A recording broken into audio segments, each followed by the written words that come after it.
Kunafoni sɛgɛsɛgɛlen jɛlen o de bɛ maa kunnasirilen la wasa Amadu ko bɛ cogo di mais Ala fo k'a barikada a bɛ komi bɛ forme na sɔgɔmada in na de ni nɛnɛ bɔra wulikajɔw ni cɛsiriw bɛ kɛ fini girinw bɛ don situlu bɛ mun i kɔrɔ i ma o bɛɛ kan ka situlu matarafa ka fini girinw ma Amadu ni kobali ye situlu ma o projet ma ɲi dɛ waati la tɛmɛn don panta tumuta wasa yɛrɛkun sɔrɔ o man dɔn sɔrɔ la siga t'o la di filɛbaga ni lamɛnbaa bɛɛ lajɛlen ma Mali kɔnɔ Mali kɔ kan y'aw bisimila bi sɔgɔmada in na don kibaru kɛnɛ kan ko kura i n'a fɔ laadala kibaruyaw la bakurubaw la an bɛna kuma jagokaw fɛ yen k'a dɔn olu ka dugukoloko mankan dɔ bɛ yen ni wulikajɔ ma kɛ a bɛna k'a ta makan kura ye sabula agence immobilière dɔw bɛ a yira k'a fɔ olu kɛlen don ka dugu kurukara bɛɛ lajɛlen plan bɔ u b'olu ka sɛbɛnfura kan k'a fɔ ko jago ye yɔrɔ lankolon ye k'u bɛna yɔrɔ in minɛ kuma wulikajɔw kɛra jago dugudenw dimine kosɛbɛ u ka cɛkɔrɔbaw ni funɛnkɛninw farala ɲɔgɔn kan ka kibaruya dɔw di a ko kan an kɔnna ka kibaruyaw sɔrɔ ka jamana ɲɛmaaw bilasira waasa u ka ko misintura ta biyɛnma yanni a ko ka walankata an bɛna kuma o kan sɔgɔmada in na don kibaru ale kɛnɛ kɔnɔna la ka fara o kan fana min ye mɔbitikaw fɛ an ka kankura dɔw sɔrɔla gardi kan min na an ka kibaruya ɲini Maliki Jalo ale ye laseli dɔw sɔrɔ an bɛn'o fana lase aw ma bi don kibaru ale kɔnɔna la semasi ka wulikajɔw bɛ senna biro kurasigi nasiratigɛw la u ka maa ɲɛmaa coordinateur Isa Kawuji ma ale ka dantigɛli dɔw fana bɛna mɛn sɔgɔmada in na don kibaru ale kɛnɛ kɔnɔna la sɛbɛnfura projet bolo baara min kuma min b'a la k'a fɔ ni o ye cɛw ni musow ni ɲɔgɔn cɛ kisa dɔw ye o ko fana kɛlen don kiri ni wɔyɔ kura ye min yɛrɛ la jamana ɲɛmaaw ko ma ko n ka bisa kotigi ye an bɛna o kumana salso sɔgɔmada in na dɔɔnin bɛna fara ninnu bɛɛ lajɛlen kan ni k'o kɛ aw tulo ni aw ɲɛ garisɛgɛ Renouveau ka sɔgɔmada fɛ kibaruya kɔnɔ minnu bɛ k'a lamɛn radio ni telew la bɛɛ lajɛlen k'aw danse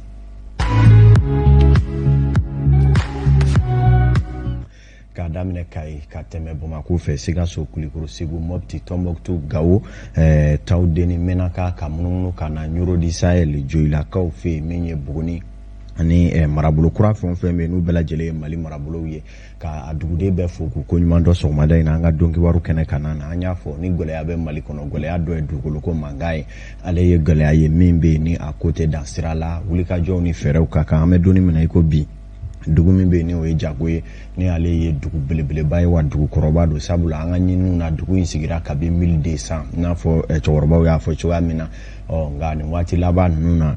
a yɛrɛ k'a fɔ kati domaine kɔni kɛlen don ka yɔrɔ in kɔni bɛɛ lajɛlen feere ka dugudenw sigilen to a kan i n'a fɔ dugumaw ye kibaruyaw di cogoya min na maa dɔw bɛ yen n'o ye agence immobilière tigiw ye olu kɔni hakilina jiginna kun ye gardiw cɛ ka taa to k'u bɛ duguden borniw turu yɔrɔw la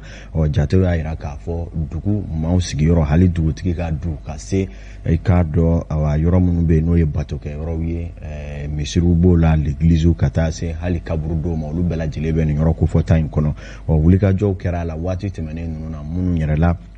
jamana fagamanw y'a ɲini ka ko in yɛrɛ dan sira la bɛɛ n'a ta kiri ko dɔw bɛ senna a ko la nka a ma kuncɛ fɔlɔ nka layidu min kun dira jagokaw ma u y'a jira k'a fɔ u b'a fɛ kibaruya jɔnjɔn ka di u ma sabula ko ka to jamana sariya kɔ o de ka d'u ye u t'a fɛ balawu wɛrɛ ka wuli nin ko in na u bɛ min ɲini o ye jago ale dugu ka segin jagokaw ma ka dɔn k'a fɔ dugukolo tɛ maa ta ye nka maa min ye i sigi yɔrɔ min na i ɲɛ kabi an ka tabiyaw la o ye laada ye jamana in kɔnɔna la cɛkɔrɔbaw ni denmisɛnninw farala ɲɔgɔn kan ka barodala sigi dɔ kɛ ka hakili falen waasa don n'a nataw la ko in bɛ se ka ɲɛɲini ji ɲɛma jɔlen na cogoya min na u ka cɛkɔrɔba maa ɲɛmaw ye ɲɛfɔli dɔw kɛ dugukolo ko in kan an k'a lajɛ. Jako nana ya 1200 ni bi cɛ aw kalankɛlaw y'o sa hakɛ dɔn. Jago bɔra a bɔ dugu dɔ ka na 1200 o ye san hakɛ min a kalankɛlaw y'o dɔn ni fɔra yɔrɔ ko kana anw fantanw na o mina k'o di setigiw ma k'o kɛ k'olu labalo anw fantanw y'a dɔn o na kɛ ka anw fa sa ye dɛ ni ne y'an sigi n kelen bɛ la dɔɔnin na a b'i komi n'a fɔ jago ye Sénégali marchandise dɔ de ye maaw bɛ taa ta ye ka na feere Mali kɔnɔ nka Sénégali marchandise tɛ dɛ ne bɛ kɛ marchandise a bɛ kɛ Mali marchandise de ye an b'a ɲini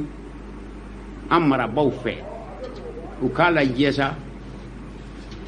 maa kelen tɛ se ka sonya kusaya ne maa 10 ani 6 an bɛ don min komi bi maa 10 ni 6 bɛ jago kɔnɔ yan k'olu balo yɔrɔ min la k'o di maa kelen ma k'o kɛ k'o labalo o maa 10 ni 6 bɛ dumuni kɛ cogo di n kɔnɔgan yɔrɔba de y'o ye o mɛ se tɛ fantan ye dɛ nka se bɛ Ala ye u k'a lajɛ an b'u deli Ala kama kira kama Ala y'a fɔ an b'u kalifa o la o yɛrɛ kosɔn u ka n'a yɔrɔ a d'an ma an ka se k'a ci kɛ hɛrɛ la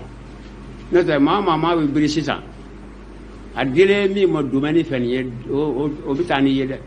a de ma se n'i ye maa t'a ɲɛfɔ kuma o kuma k'i labɔ o n'a sɔrɔ ɲɛ nin bɛɛ dal'i kan. idée fɛn o fɛn nana dugu nin kɔnɔ ka dugukolo lɔ jɛ a bɛɛ ko ko nin ko ye ko nin tɛ ko kɛta ye parce que munna ko kɛta tɛ Mali sarasida min bɛ dugukolo ko kɔnɔ ni ko ko démoni ko parce que dugu bɛ yɔrɔ la yiriforo bɛ yɔrɔ la mɔgɔw ka foro b'a la n'i nana k'a fɔ k'o taara ko o ka bon hakili ma kaburu dɔw b'a la misiriw b'a la dugu laadalafɛnw b'a la dugu misiri bɛɛ rɔ dugu dɔgɔtɔrɔso bɛɛ rɔ dugu dugutigi bulon b'a la fɛn o fɛn nana ka na yɔrɔ la min n'u yiral'u la faama kun la faamaw na cilen o bɛɛ ko ko nin min filɛ anw ka dɔnni bɛɛ la nin man ka kɛ k'a ta o la ka na se fɔ bi ma filɛni kɛra dugutigi ni maire fɛ tribunal la demande kan kɛ b'a hakili la mais n'i y'a filɛ hali bi min bɛ fɔ karata fɛ dɔrɔn ko kɛta tɛ mais laɲini ye min ye o ma se ka kɛ anw ɲɔgɔnw dun an bɛ se k'a fɔ anw sigilen bɛ ka Mali faamaw n'u cɛ ka Mali sariya labato mais an b'a yira bonya kɔnɔna na diɲɛ gwɛlɛya si tɛ yen diɲɛ kɛlɛ gwɛlɛya si tɛ na ni min dugukolo ko kan.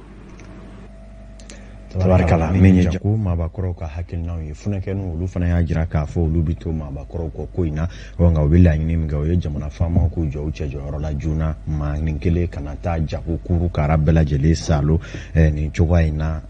koko jatew la sɛbɛnfura minnu bɛ maaw bolo olu b'a jira k'a fɔ jago ye dugukolo gansan ye ko maa yɛrɛ sigilen tɛ a dun ma sɔrɔ k'a fɔ seereyaw y'a jira k'a fɔ dugu in sigira kabini 2002 nin fana y'a ta gwɛlɛya ye min na dugukolo ko la bolokɔni sɛbɛkɔrɔ sine kati domaine na waati tɛmɛnenw na préfet ale kɛra sababu ye ka ko in mankan da sa sabula y'a sɔrɔ dugudenw wulila ka sira tigɛ bɛɛ lajɛlen kɔni na wa ko filɛ nin ye jagokaw fɛ kati ale cercle kɔnɔ ani kati cɛ kilomètre 2 bɔɲanko ye n'an bɔra yen an bɛna kibaruya wɛrɛ la min ye coordination de mouvement et sympathisant de l'imam Mamadou Diko ni o ye semasi ye olu fana ka bureau jɛrɛ jɛkulu sigili bɛ sen na bureau ko ninnu bɛ sigi ni lahalaya jumɛnw ye min ye u ka maa ɲɛma Isa Kawuji ma ale ye ɲɛfɔli dɔw kɛ u ka bureau yɛrɛ cogoyaw kan ani maa minnu bɛ don a la tɔn in yɛrɛ ye tɔn suguya min ye walasa ka hakili jigin o la a ye kuma minnu fɔ Amadu Jara ka kuma galama la an k'a lajɛ.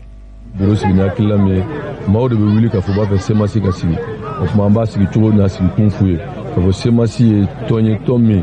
politiki tɔn don politiki tɔn min don k'a fɔ diinɛ b'an ka politiki la danbe ɲuman b'an ka politiki la faso kanu b'an ka politiki la o vision min n'an k'o bɛ Imam Diko la k'o waleya politiki sira fɛ politiki don dɛ o politiki ne kɔnɔna an ko bi jamanadenw ka fara ɲɔgɔn kan ka transition de dɛmɛ transition ka kuncɛ hɛrɛ la anw yɛrɛ bɛ transition kɔnɔ an bɛ gouvernement na an bɛ CNT la o tuma hakili bɛɛ b'a faamu k'a fɔ an ka transition dɛmɛ a kun ka cɛ hɛrɛ la nka ni transition bɛ kun cɛ ni hɛrɛ ye mun bɛ kɛ o ye président sigi ye mun bɛ kɛ o ye député sigi ye mun bɛ kɛ o ye maire sigi ye wa o tɛ taa politique baara kɔ o tuma an ko jamanadenw ka labɛn fan bɛɛ semasi ka représentant ka sɔrɔ fan bɛɛ ka transition dɛmɛ o dɔrɔn tɛ président sigi min bɛ kɛ anw jɔyɔrɔ ye min ye député sigi min bɛ kɛ an jɔyɔrɔ bɛna kɛ min ye maire sigi min bɛ kɛ an jɔyɔrɔ bɛna kɛ min ye nka o si tɛ se ka waleya fo transition ka kun cɛ hɛrɛ la donc nous avons un double message kelen jamanadenw n'a faamu ni transition ma ɲɛ ni si tɛ ɲɛ o tuma an ka fɛɛrɛ bɛɛ kɛ transition ka ɲɛ a filanan ye min ye ma kalata min ni danaya bɔra a kan président bɛ sigi namara kan députés bɛ sigi kalon kan maires bɛ sigi kalon kan o de y'a to san 10 o san 10 fanga bɛ firi donc an k'o fanga firi kun an k'o ɲɛɲini refondation min bɛ kɛ transition fɛ CNT bɛna baara minnu kɛ CNT jɔyɔrɔ ye min ye mɔgɔw k'o faamu CNT yɛrɛ a bɛna député baara min kɛ an ni députéw tɛ parce que mɔgɔw k'o faamu CNT ye yɔrɔ de yɔrɔ min ni jamanadenw de bɛna loi min ta o de ye CNT cɛ cayara bi de o bɛ faamu mais an bolo bi cɛya tɛ k'a fɔ i bɛ bɔ ka i misikili ta cɛya ye de ka jamana dɛmɛ a ka jɔ jamana ka basigi. On s'est débarrassé de ce régime corrompu. Le plus difficile c'est maintenant bi politiquement de se remettre en cause ka jonga la fo dinemo ka jonga la fo magistrat ka jonga la fo pour que jamana ka jonga. Jamana se ka jonga kalonga. On ne peut pas bâtir une nation sur le mensonge et tout le monde sait que tout le monde a une part de responsabilité dans la faillite collective de notre pays. Isa Kaujim menye wasablo ale koni mado no wati laba na wasema sire manyemado ale ka laselu tunye ninye na mora ye politique na stratégie la metalike adema PACC no edide to ma jekulu ye oluka ma domodo kunye adema daile fon katani wire ye tonwere ukono wa ira ka fo tali munumunu sa loke yoro jani yoro suru ya ye kanuka sin kokura tun kana toko nala wa adema manyemo koni ye daile ye ka fo ubora ukaso unanuka so kokura metalike ni hakilina ina menye akoni kara bana ngoy ma chamana nga mamu me politiki ta chuna amunumunu yoro do amabali ulula anga kibaranyi na Omar Koita hale Renouveau la kata communiste kona ko gara chodi angalaje parti de minu kumbora parti konona na communiste la olu segira kana unona ni segilin kera ni soja baye bari unana wakati la wati mina parti yere makobula unale bina ke sababu ye parti kumi bara minu blasenka ka do faroka ani ka segu laben kalafili na taw kama ambe feka adema kura de sigi wa adema kura ambe fede cha adema tondembi yoro pour symboliquement anga ayira communiste mugola ka ayira malion na ko nun sigina kana so sisa anga bulo fara munun be quartier kono o quartier fana kono nana anye minke yambi ulu fana bo ke quartier kono donc adema e du keleni an bo mo sigina conseil double de sigina ani militant to nya fi anga élection temena an mo woro de kala conseiller mo woro bita mo hagan fe commune kono bebo hagado donc mo ma ba on an ben na nyonfe donc o de ka fo bay an ka ambition e parti ni an de a créer des partis militants kroé an signa la pour que agata nyefe femi koni adema nyama baye ale foli kerengenen blakata adema mimi communiste la ale nyama so moma uye bara minun bla senka minun kera sababu ye kani parti de nunu segi kana so wa ay wole dabla u bela jelema u ga je ku tige du nyoma wala sa ka parti la tanye ka communiste section fo aywa adama fene anato nyoma nana u fo ka fuye u bisimna u kaso ka nyine ala fe unana unnali akake here unnali kake sababu ye barka min kunte parti la comme ceci la abarka ke do ala wandale mala fene abeko chugola kada ka folo parti si kunte sanga adama ma comme ceci la wa asababu ba fene kunye adama ni moye femi koni adema nyama baye ni ale professeur Chemogo Sangare ale nin kenenta ka ɲɛfɔli kɛ parti denw ye parti yɛrɛ sigira boloba minnu kan ani don nataw la u kan ka lajɛba min kɛ ni an b'a fɔ a ma congrès a y'i da don la ka ɲɛfɔli kɛ Bamako kafo wɔrɔna a bɛ tali kɛ o de la adema tɔnden minnu tun taara wa k'u seginna ka na kokura ni adema maa caman ko ni ka k'u nalen sa waasa munumunu wɛrɛ kana don nin na hali bi ni a ka bi tukibaruyaw na siratigɛla fana kalanbulon dɔ sigira n'o ye tile 5 kalan ye kalan in bɛ tali kɛ i k'a dɔn k'a fɔ waati cogoya ni dugukolo yɛrɛ labaarali hakilina jɔnjɔn kan ɛlɛ ni maa minnu bɛ n'u ka baaraw ni ɲininiw bɛnnen don kow ma u bɛ se ka o kow don bɛrɛ la waasa waati yɛlɛma kɔlɔlɔ kura minnu bɔlen don olu bɛ se ka tuga ka bɔ an ka jamanaw ni dugukolo yɛrɛ sanfɛlaw kan cogoya min na Renouveau wakulu donna Astan Jalo la ale taara a ye mun sɔrɔ a kibaruyaw kan an k'a lajɛ. Mine caman minnu bolila waati yɛlɛmaw kan maaw bɛ ka caya jamana kɔnɔ ani taabolow bɛ ka yɛlɛma o hukumu de kɔnɔna na tile 5 lajokalan dɔw daminɛna waasa maa minnu ka baara ɲɛsinen bɛ waati yɛlɛma koɲɛw ma k'olu ka baara ji di u bolo. Mali kɔnɔ gɛlɛyaba de bɛ yen ka kaɲa n'an ka sigidaw ye wagati yɛlɛmaw bɛ yen n'an b'a fɔ a ma changement climatique o bɛ ka jouer an ka fɛnw kan mɔgɔw bɛ ka caya o b'a to ni mɔgɔw cayara kɛnɛ sɛnɛtaw bɛ caya bon adamadenw fana bɛ ka comportement tɛ kelen ye dɔw fana bɛ kungodaw jeni donc o de siratigɛ la hakilinaw nana fɔ ka fɔ an ka sigidaw bɛ ka tiɲɛ cogo mun na est ce que n'an y'a to tan bi an b'an ta sɔrɔ mais génération min bɛna kɔfɛ n'o y'an denw n'a mɔdenw n'u kɔtaw ye est ce que olu bɛna dɔ sɔrɔ donc ka kaɲa ni olu ye pour que sigili kana kɛ ta gouvernement ye hakili jagabɔ de kɛ fo ka na se nin hakilina ma n'a bɛ fɔ a ma ko gestion durable de terre c'est à dire an bɛ se k'an ka sigida la baara cogo di pour que a ka se ka dɔ ɲa an ye bi sini fana a ka se ka dɔ ɲa an denw fana n'a mɔdenw ye. kalan caaman bena k'u kun minnu be tali kɛ waati yɛlɛma koɲɛw la a kun jɔnjɔn de ye maa minnu ka baara ɲɛsinin bɛ waati yɛlɛma kow ma olu ka se ka u jɔyɔrɔ fa u ka sigidaw kɔnɔ ka bɔ ka yesu ka mɔpti kan ko be concerné donc hakilina ye mun ye ni formation banna mɔgɔ minnu nana formation na mun ɲininin b'u fɛ o de ka fɔ u bɛ kalan mun sɔrɔ yan parce que hakilina caman bɛ d'u ma an bɛ se ka sigida la dɔn cogo di sɛnɛkɛ bɛ se ka kɛ cogo di ka ɲa yirituru bɛ se ka kɛ cogo di ka ɲa an bɛ se ka baganw mara cogo di kungo kɔnɔ ka ɲa ka sɔrɔ an ka kungodaw man tiɲɛ olu n'a ɲɔgɔnna camanw n'u kalanna olu la u bɛ sigida minnu na u ni o sigidaw ka taa autoritéw ma ka se exploitants ma fɛn fɛn bɛ baara kɛ sigida la u n'olu kan ka sigi ani k'u bilasira u bɛ se ka baara ninnu kɛ cogo mun ka ɲa ka yɔrɔw lakana ka sumansi ɲɛnamaw sɔrɔ ka dugukolo labaara ka ɲɛ waasa sɛnɛ ka ɲɛ ka baaraw bɛɛ lajɛlen labɛn ka ɲɛ donna nataw kama maa minnu ye nin lajɔkalan in hakilina in sɔrɔ olu ka wulikajɔ kun jɔnjɔn dɔw de kun ye ninnu ye tabarikala ala ka laɲini bɛɛ lajɛlen ma fa Astan Jalo ale ka ɲininiw tun ye nin ye yani an ka bɔ Bamakɔ yan k'an kun da Mali marabolow kan an bɛ kibaruya min di aw ma o ye k'a fɔ wale ɲuman dɔ kɛra ni o ye dɛmɛ ye maa min bɛ yen ni o cogoya ko général Balodi dɔw ko min yɛrɛ bugunatigɛtɔ ye Ali Kulubali ale ye dɛmɛ dɔw kɛ ka ɲɛsin dɛsɛbaatɔw ma dɛmɛ ninnu bɛ tali kɛ daro dumuni donfɛ balow la a kɛnɛ kan na min ye u ye balo caman ani dɛmɛ wɛrɛw kɛ maa minnu bɛ yen n'olu ye cogondaw ye u bɛ se k'u yɛrɛ lahinɛ ni a ye cogoya min na Bakari Sidibe Renouveau cogoya la ale taara ko sere a nana ni jamu ye an k'o lajɛ bolo ye mun bɔra Ali Danbele n'an ko ale ma Général Balodi maa tɛ min ko fɔ bilen Mali kɔnɔ dɔnkilida hukumu kɔnɔna na ka o di maaw ma minnu ni dɛmɛ ka kan walasa olu dayirimɛ bɛ se ka nɔgɔya cogoya mun na nin wale min filɛ nin ye n'o bɛ dɛmɛ ko fɔ a ka kan ka dɛmɛ ni k'a caya walasa muso cɛsabaatɔw ani maa minnu ka sɔrɔ ma labɔli kɛ olu bɛ se ka dɛmɛ sigidaw kɔnɔna na foyi m'an bila ka kɛ ni an bɛ gɛlɛya min kɔnɔ ani hinɛ min bɛ n yɛrɛ la o de ye n bila nin na caman de bɛ taa Général nin gɛlɛya banna Balodi nin gɛlɛya banna vraiment fanga min bɛ ne la ne b'o fanga de di u ma bon ne nana ye tiɲɛ yɛrɛ la vraiment ne ka kan ka ɲini ka mɔgɔ damadɔ choisi ka dɛmɛ kɛ u ye hali ni mɔgɔ man dɛmɛ n bɛ wuli n kɔni b'a fɔ mɔgɔw ye sinon ne yɛrɛ wulila n tagamana n donna mɔgɔ caman fɛ yen n taara sɛgɛsɛgɛ n y'a ye tiɲɛ yɛrɛ la Mali faamaw kan ka min kɛ o ye nin ye u kan ka wuli kuma dɔw la ka wuli ka don mɔgɔw kan ka taa mɔgɔw hakilinaw dɔn ka taa mɔgɔw ka so k'a dɔn mun b'u kan ne wulila ka tagama de wala o de la ne bɛ ka nin kɛ tan n ji cira ne ɲɛ kan ne ko tiɲɛ yɛrɛ la gɛlɛya bɛ anw na nka dɔw ta n'anw k'an ta dɔw ta ka jugu ni anw ta ye dɛmɛ min filɛ nin ye n'a dira waati gɛlɛn kɔnɔna na min bɛ coronavirus kɔfɛ a sɔrɔbaw y'u ka nisɔndiya yira ni bonya in filɛ nin ye ne ye bonya in sɔrɔ a diyara n ye a bonyana n ma a bɛnna n ma Balaji ye n den de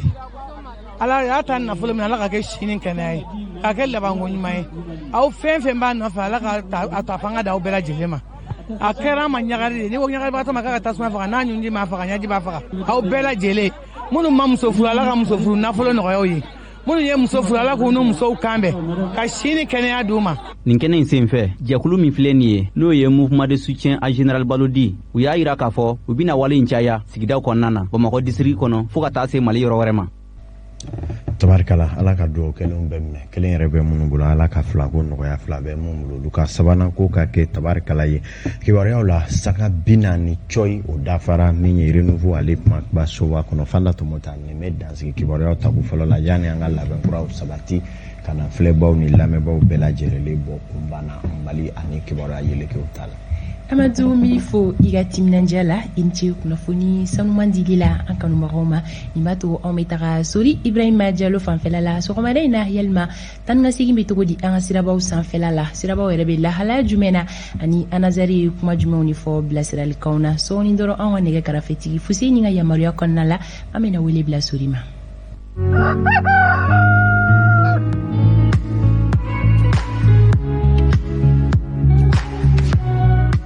Siraba kunnafoni ale bɛ Sori Ibrahima Diallo bolo Amadou n bɛ sira di ma tabarikala an b'a lajɛ ni filakɛ bɛ yɔrɔ min na n'a ka se ka ɲɔgɔn sɔrɔ bi a ka kibaruyaw lase maaw ma siraba kannaw olu kisaw bɛ cogoya min na ni Sorila bɛ na an bɛ Sorila sɔrɔ k'aw lajigin k'a fɔ ni hakilina in kɔkɔrɔ donnen don ANASER fɛ n'o ye agence nationale pour la sécurité routière bɛɛ lajɛlen bɛ se ka lakanda siraba kannaw la cogo min na o tɛ ɲɛ cogo si la fo siraba kanna sariyaw ka tɔbɔtɔ ni Sorila bɛ na allo Sori